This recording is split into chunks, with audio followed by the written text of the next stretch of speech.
Ito mga paps, nakalagay siya dun sa compressor. Magti-trigger yung contact ng compressor. Tapos magko-contact dito.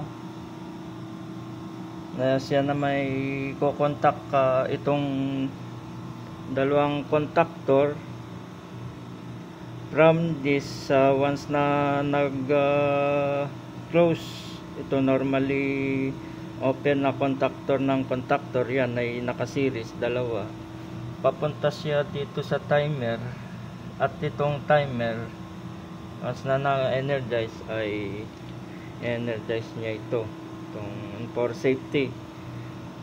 Ang kakaiba dito itong dalawang contact.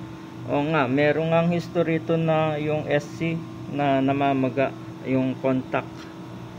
Kaya kung pumalya, hindi siya nag-contact, ay hindi under tong timer, so hindi niya i-trigger to. Safety nga.